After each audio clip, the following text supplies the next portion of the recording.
Greetings and welcome.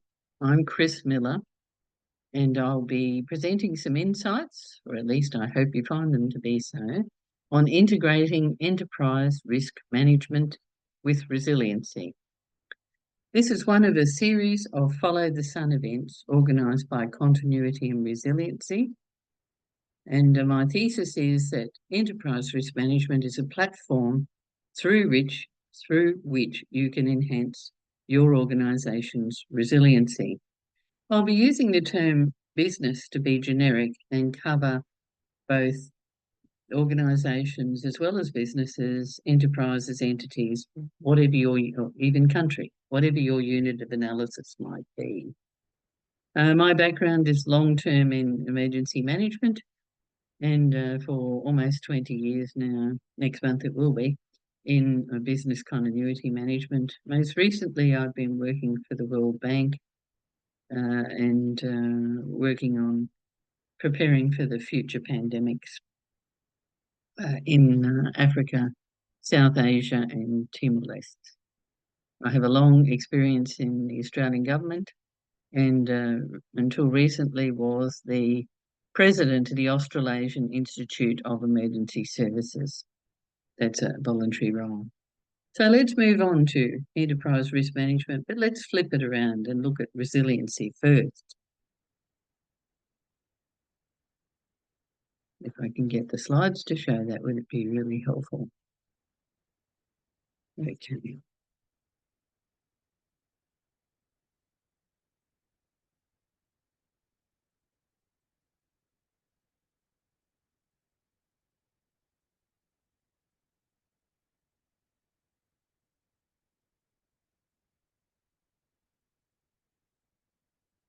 There we go, that should do it.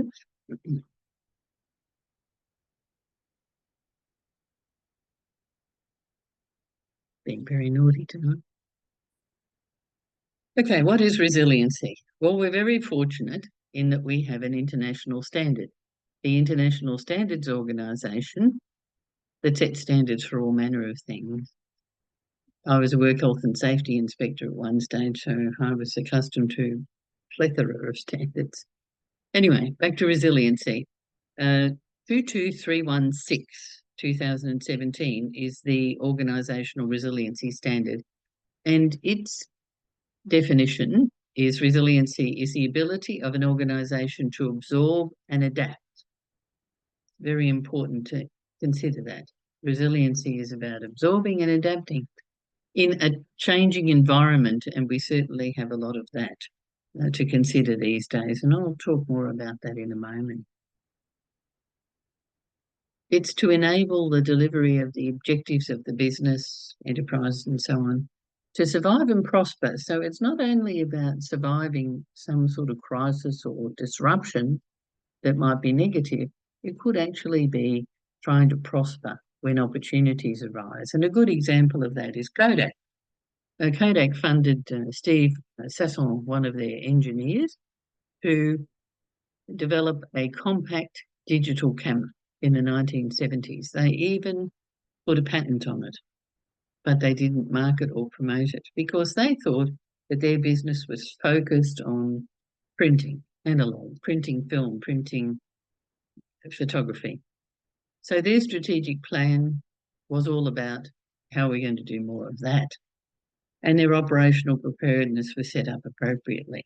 They didn't anticipate and respond to a disruption of their analog context of the environment they're operating in, which was analog, when the digital opportunity came along. So I'd encourage you and your businesses to be thinking about not just in the negative, but also in the positive. So moving into enterprise risk management, what's all that about? Well, we don't have, as yet, an international standard to rely upon, so I'll go on to that font of much information, sometimes good and bad, but mostly good, Wikipedia.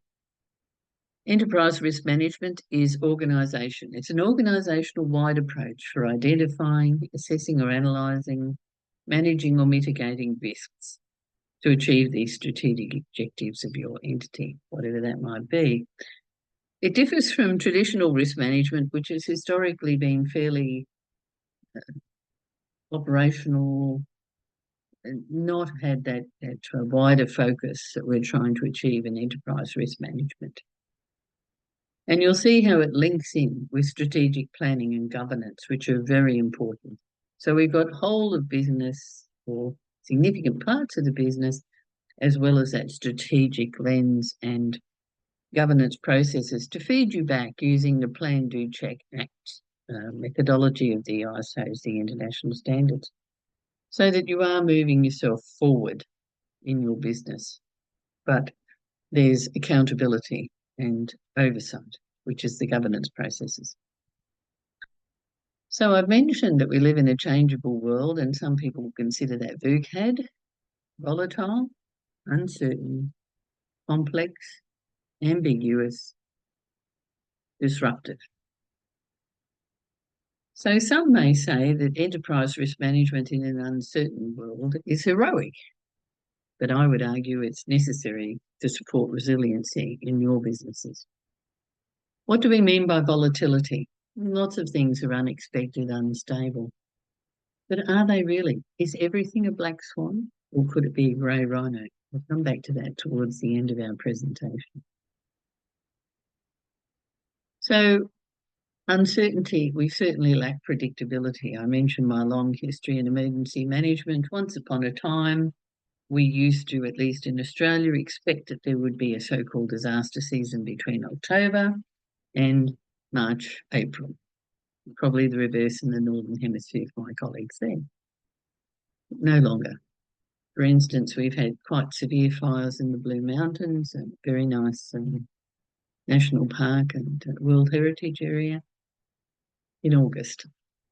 And we've had those recent LA fires in January, another set of winter months period then. I think it was the 7th to the 31st, something like that. Complexity, no shortage of that.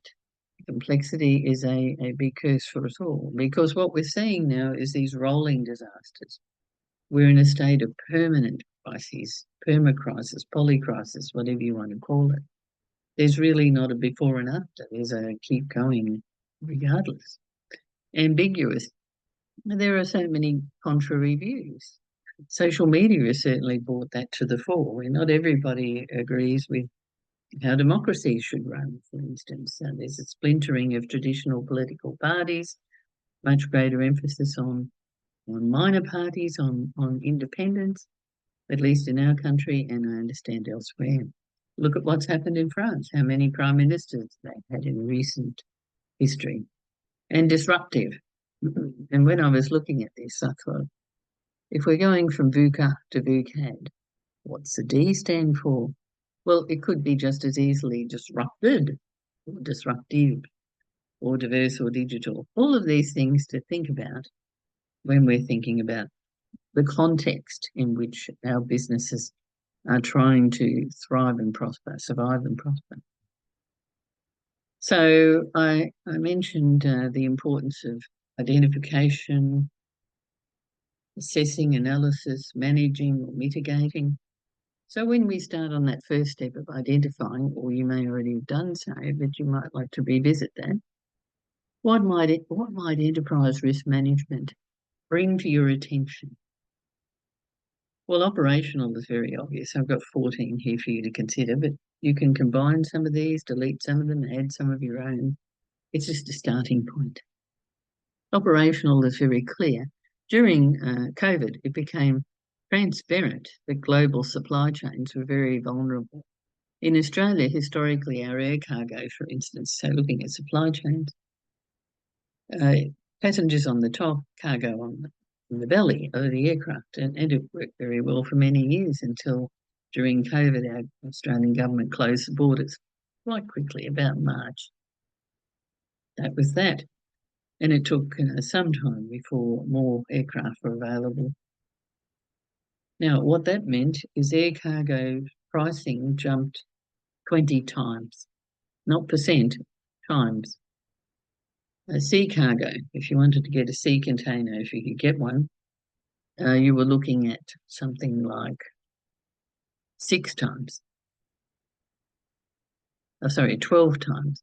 If you were looking at hiring a ship, if you had a lot of containers, you were looking at 6 times. Remember, this is times, not percent. So it really ramped up the costs.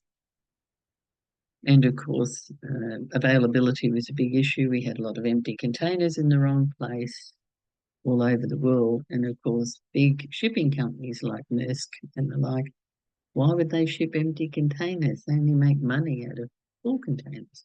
So a lot of governments were actually funding moving empty containers. A lot of crews were stuck on board for horrendously long times, not the usual crew rotation. So they're some of the real heroes of the COVID pandemic is the maritime crews that stayed on board and continued to provide services to many countries. Financial. Now you might think, oh, that's all very straightforward. You know, we have an overdraft, we have shareholders, we have investors, it's all fine. Yes, but what about BRICS, for instance? That's Brazil, Russia, India, China, South Africa, Indonesia, and a few other countries that have formed another grouping. They're debating about the reserve currency. So, for instance, when I worked for the World Bank, all the contracts were written in US dollars, both the country contracts or grants and my contract written in US dollars. It was paid in Australian dollars, they converted it. But what happens if we get briquettes or BRICS? If you're a business that operates internationally, what are you going to do then? Are you going to rewrite all your contracts from US dollars to briquettes or whatever it might be? And some of us might recall what happened when there was the transfer from European currencies, individual countries, to the euro. It was quite an exciting time. It went from francs and lira and drachma for France, Italy, and Greece and other countries. It really was an exciting time. So if that were to happen again, there'd be lots of potential if you have a global business. Strategic. What are you looking for in your business to the future? Are you looking like Kodak perhaps should have been, or could have considered in their risk appetite or tolerance, moving from analog to digital, even partway there, even just opening the door to it? Reputational is a place where I spend a lot of time. Most of my engagements are with somebody called Chief, a Chief Executive Officer, Chief Financial Officer, Chief Operating Officer, even Chief Information Security Officer, people with Chief in their names. They're very much concerned about the reputation of their business, particularly if they're a listed company. If their reputation should be damaged, that will have impact on their share price. Warren Buffett, that great US investor, has reportedly said, it takes 20 years to build a business reputation, 5 minutes to lose it. In an earlier quote, he allegedly said 15 minutes. 5 minutes even seems short, but in the social media environment, I have a case study that indicates you could do it faster. You could impact your share price as quickly as 30 seconds from a challenge to your reputation. Compliance. If you work in the UK and in Europe, you'd be very familiar with the GDPR, General Data Protection Regulation. If you have a company that works frequently in Europe and the UK, you'll be very familiar with the impact that that's brought onto your business.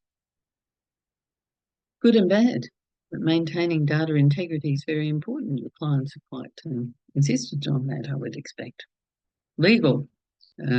Intellectual property. One of my dear friends, her second husband, developed an air conditioning cleaning system and put a patent on it.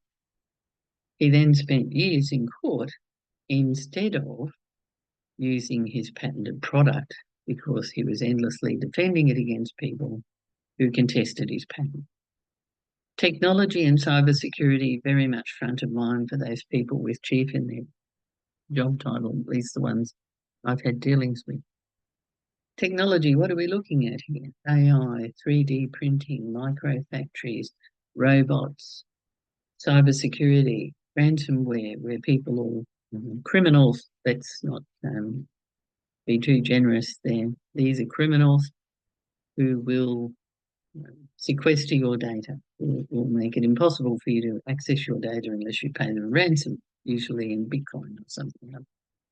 In Australia, there's legal protections for companies to prevent them from paying ransomware, and that may be the case in your jurisdiction too. But there could be denial of service attack, it could be bombarding your system, it could be all sorts of things that could be damaging to your cybersecurity. When I first came into business continuity, it was possible to do manual processing. Not anymore, it's not. Because cybersecurity secure IT systems are so much the backbone of your businesses, whatever you might do. Physical security has not disappeared and has arguably become more of an issue with remote work, because you've now got people with devices, with their phones, with their laptops, with their tablets, with the whatever, off-site. Now, I've worked in many locations where the security's been quite insistent, let's say, where you have to have a pass to get into the building, you have to have a pass to get into the lift, you have to have a pass to get into your office, you have to have a pass to print even on the MFD. I do print things occasionally. I know it's very old school. Now, those offices were obviously very well secured. Some of them you couldn't even take your mobile phone, you had to lock that up. And so it went. No USB outlets, no this, no that, depending on what the level of security was. But what happens when large numbers of people in your business are working remotely? Is your important asset as well protected as all those swiping of passes and da-da-da-da? Human capital, whatever your business might be, you'll need people. It doesn't matter how wonderful the technology is, you still need people. And of course, there was talk of the great resignation during COVID. Less of an issue in Australia, but I understand an issue in other countries. People's morale. What if you have a collapsing morale in your business? Well, that's going to impact on your productivity. If you want to transition workers from one set of tasks to another, are you going to cross-train them? Are you going to replace them? With whom? For instance, in Australia, the estimate is from the Australian Signals Directorate, that's head of cybersecurity here for everyone, not just the government, but business as well, estimates, I believe, something of the order of 40,000 additional cybersecurity workers will be required at least in the next decade, and it could be worse. Where are all these people going to come from? And if people leave, my colleague and I have been working in the reputational human capital space, even the most modest worker in your business, to replace them will cost you 100,000 Australian dollars. That's 85,000 US. If it's a more senior person, 500,000 and beyond would be normal.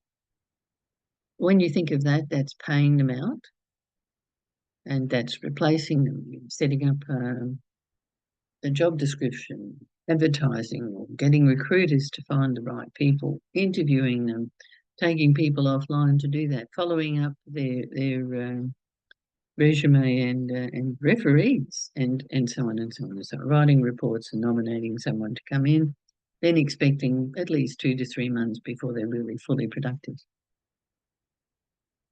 You can see where the 100,000 cost is perhaps a low estimate. Environment.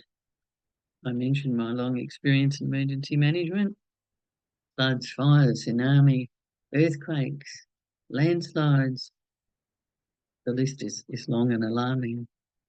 And our environment is becoming more and more challenging. Political environment, the geopolitics of our globe has definitely become more unpredictable. Things like Russia and Ukraine, too, apparently. They've had arguably a second war. The first one was about Crimea, and the first one was about Crimea, and the second one is actually, could be argued, is about rare earth minerals. If you look at the pieces of the Ukraine that Russians have gone after, they say it's about the Greater Russia, trying to bring them back into the mother country. The Ukrainians are seeking to become members of NATO and EU, as I understand it, and there's these big tensions. The Houthis in the Persian Gulf could have caused a lot of problems for Australia because of our reliance on oil, much of which has to be processed at Singapore terminal and then shipped further to Australia. So all these things are worth considering. Natural disasters, I've listed a few of those. Infrastructure, aging critical infrastructure, things like power, water, telecommunications, financial systems. What if any of those fail? How will that impact on your business, and what will be your plan B? Because you need to be considering risk treatment plans. We'll get back to that in a moment. Potential. Well, here we go. This is where we get a bit sci-fi. So what could be some of the potential disasters? And you say, oh, Chris, too sci-fi again. My master's in emergency management, I was writing on low frequency, high impact events, the great work of Professor Alice Hills from the UK, who was looking at this for the Ministry of Defence in the UK in late 70s, early 80s, I believe. These are serious people. They don't invest money in this kind of work for the hell of it. They have a genuine concern. Look at what happened to poor Mr. Litvinenko when he apparently crossed swords with some of his Russian masters. Polonium isn't a good thing to ingest in your tea. But more recently, in May of 24, we had solar eruptions. I used to be involved with the space weather experts in Australia working on their business continuity plan. It was fascinating to learn more about this. But in May of 24, at least 500 satellites, that's reported by the US Space Command, had to be manoeuvred out of the way. And manoeuvred is an interesting way of saying fire up their scarce fuel resources, because when you put a satellite into orbit, you don't want to waste a lot of money on fuel because that increases the payload and is more expensive. You have to have a fancier, bigger rocket to put them up there. Cyber security, but if they're going to be attacked by a solar storm, now why would that be important to your business? Anybody rely on GPS? Anybody rely on couriers to bring you things, or other transport companies that might rely on GPS to get things to you? They don't do too well if the satellites are fried. Cyber attacks, some of them have been very major. CrowdStrike, some of you will be familiar with that. It caused a lot of chaos in overseas and Australian airlines and airports. Salesforce had that recent difficulty with Qantas and other large companies in Australia, a ransomware attack where they refused to pay, which was in many ways the wise choice, but unfortunately that put mine and other people's Qantas frequent flyers data onto the dark web. Not happy about that. Pandemics. Some people say, well, no, we survived COVID, we're fine. And, well, actually, we're not. Historically, about every 100 years, we've had a novel influenza virus that has knocked us for six. And why would that be a problem? Well, you say, oh, it's just a cold, a flu. Seasonal influenza is not a real big problem because it generally impacts on the very young, the very old, or people who otherwise have a compromised immune system. So like kidney dialysis, chemotherapy, that sort of thing. That seasonal influenza is the case fatality rate tends to cluster in those groups. When you get pandemic influenza, it generally attacks working age people. Not good at all. And that creates problems in the economy. And historically, since Roman times, we've been looking at about a 100-year cycle. And if you recall the so-called mistakenly named Spanish influenza of 1918-19 and do your maths, we're overdue. Ash cloud, I never really thought about ash cloud. I certainly thought about large hurricanes and cyclones and typhoons, whatever it's called in the neck of the woods. But until I worked as business continuity manager for a large hospital, I never thought about ash clouds. When Ayakakafala went up in Iceland and civil aviation was ceased in Europe, especially anything with the jet engine, because it fires the little particles into the jets and glacifies them. You don't want that, especially if you're flying on that jet. You could crash. And now we'll just look at some of the really left field things just quickly. Now, what happens if you put fertilizer too close to a port? I just asked the people in Beirut. We'd have a very nasty explosion. I used to work in a business where we would watch the planes come across. What if one of them comes off target? They were quite close. It doesn't take long for an aircraft to travel the distance and just the slightest variation. And the real zinger, this one, asteroids. Now, some of you might have seen that clip of the meteor that went across the sky in Russia. It was a bit of a problem. This could be a bigger problem. It doesn't need to be very big, 40 to 90 metres wide. Any of you been to a football field? So it's smaller than a football field. One of them crashes to Earth, it could destroy a city depending on where it lands. The latest data from NASA and other sources is 2032. The risk of one of these hitting Earth is going to increase from 1.5% to 3%. Ever bought a lotto ticket or a lottery ticket? I bet you the odds were not as good as that, or bad as that in this case. And if you think I'm being too crazy about these things, serious people like NASA have expended considerable budget trying to knock an asteroid off its trajectory and has succeeded. I think the Japanese Space Agency, the Chinese, the Indian, the Europeans. So we've had NASA already do it. We've had all these other space agencies try and work out how to do it. You know, these aren't wasteful, silly people. These are very serious scientists who would not be expending their budget unless they thought there was a real risk. So if you work in those businesses, you would have a component working on it. All right, so we've looked at identifying some possible risks. Now let's move on to the analysis part. What's the likelihood or frequency of these things happening? What would be the consequences or impacts of that happening? Any of these things taking place and impacting on your business? Well, you have some possible templates. The United Kingdom has a national risk register. They've had one since 2008. The Singapore government has one that focused on finances to try and deal with money laundering and sort of criminal moving of financial assets. New Zealand and Canada have a whole of government similar to the UK one. And the World Economic Forum has a global risk report, the 20th one of which was released in January of this year, and the 21st. I'm part of the team that's contributed to that in their survey work. So let's look at what Britain thought, what the UK thought back in 2008 when their first national risk register was made available. And there we go, pandemic influenza. High impact, reasonably high likelihood. Cyber attacks, strangely, called electronic attacks in those days. Relative impact, lowish.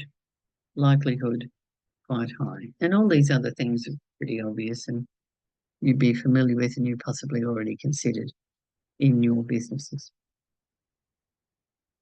So what's the picture look like now in January of 25 when the latest UK National Risk Register was released?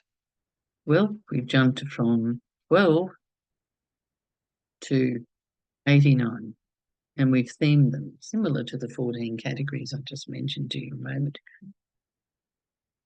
This one stuck in my mind. this number 7, because that's about One Health, something I've been doing a lot of work on, where we're bringing together human, animal, and environmental health, and the FAO, the Food and Agricultural Organization, together globally, because we're mindful that 60 to 70% of infectious diseases in humans are zoonotic. So if we can get those weak signals through other systems, not just relying on the World Health Organization, but the equivalent in veterinary and environment, that would be very advantageous. So a quick look, what are the catastrophic ones? And these ones here are 5 to 25%, and 5 is 25% or more. So the first ones are obviously CBRN, chemical, biological, radiological, and nuclear. But the one that particularly attracted my attention was the failure of the electricity system. Remember, lack of investment. And pandemic strikes again. Now, we've talked about identifying, analysing. Now we're going to look at what are you going to do about it, if anything. Are you going to take no action? Asteroids, will leave it to NASA and the European Space Agency and so on. Not our problem. Hopefully not. Counter transference. You might take out insurance. You might outsource some of your riskier practices. But when I was looking at the general view here, the important point is the risk still exists, but I'm not quite so convinced about the responsibility shifting from one organisation to another. I remember a problem with a ticketing with a Virgin Australia, and they said, "Oh, it's our Indian outsourced provider." No, it's your name on the ticket. So I'm not quite as sanguine about the transfer of responsibility. I've got a different view. Avoidance, yes. When I was a work health and safety inspector, a lot of what we did was try and restructure unsafe work practices to safer work practices. So we either stopped doing it, or we did it in a different way, or in the case of reduction, we lowered the risk by things like PPE, wearing personal protective equipment during the pandemic, for instance. Pursue. This is this whole notion of seeing risks as both positive and negative. It was interesting when I put it into ChatGPT. It came back with, do you wish a career in enterprise risk management? Probably a bit late. I've been doing some of that for a while now.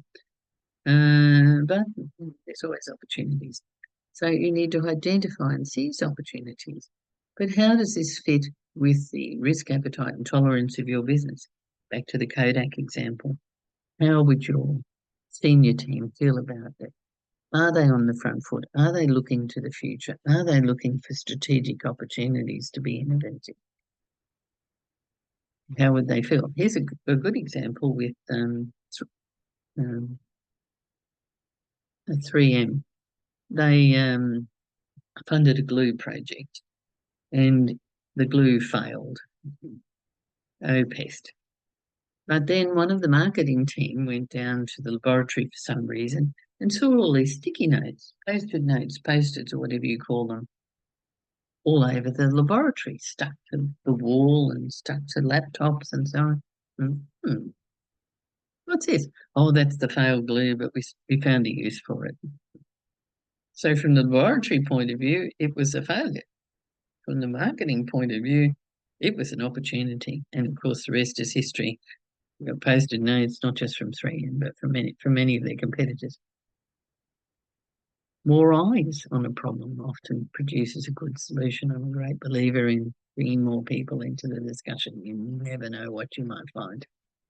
When I worked for police in strategic planning, we used to have what we call slice groups. So we'd have very senior people, deputy, assistant commissioner, right down to some of the newest constables and everybody in between, and public servants as well, to just see how we could do things differently and, better. Now, I mentioned earlier about weak signals, and here's a great example. Lots of people say, "Oh, no, it's all black swan." The business of 9/11 was all black swan. Oh, really? Nicholas Taleb was right. It's black swans. We had no idea it was coming. You think, really? Has anybody looked at the structural engineers report in the building, their risk assessment for building the Twin Towers? They actually anticipate a plane could go off track and bounce into one of the towers, not come directly in at speed with a full fuel load and on an angle and so on. So it went straight through and took out all the fire retardant material around the lift wells. So the second tower came down first. No.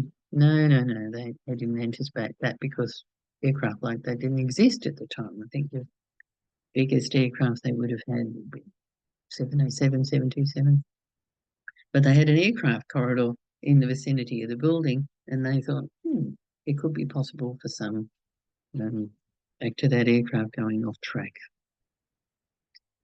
So the shore walk has given us another perspective with grey rhino and weak signals, and it's interesting that President Xi in China is very interested in her thinking and made her book compulsory reading for his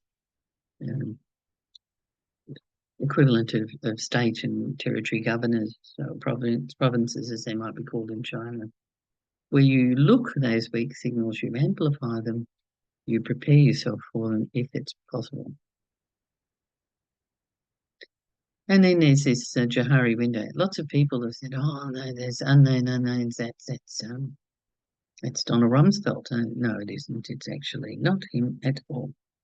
For those of us who invested in a psychology degree like me, you would know that there's known to yourself, known to others, and these so-called unknown unknowns. And the advantage of enterprise risk management is you're removing some of those unknown unknowns into the known, and that's where you want them to be, the known knowns.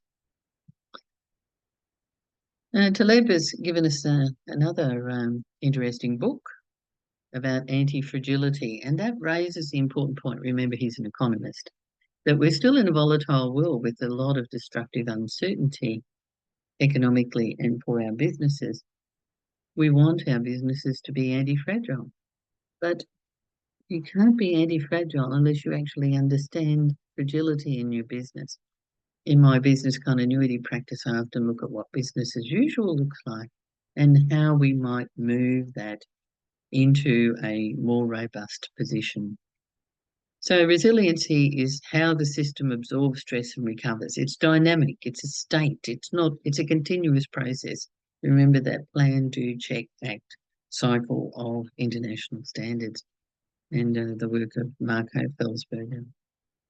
So back to VUCAD. Is enterprise risk management heroic or necessary for resiliency? I hope I've made a reasonable case that it is necessary. So we're going to have an opportunity to share some questions and insights on the 4th of November. In addition to this recording, we'll be following up with a Q&A session that I'll be available to you all. You're welcome to email me, join me on LinkedIn. I post frequently and often. Some of you may be interested in taking on the challenge of this self-paced online training an enterprise risk management foundation course that my colleagues from Continuity and Resiliency are offering. And following on from those courses, there will be Q&A sessions where I'll be available, as will some other colleagues of mine who kindly stepped forward to offer to share their insights. Thank you for sharing some time today to consider enterprise risk management as a platform to integrate improvements in your resiliency, your businesses. I wish you all the best. Thank you.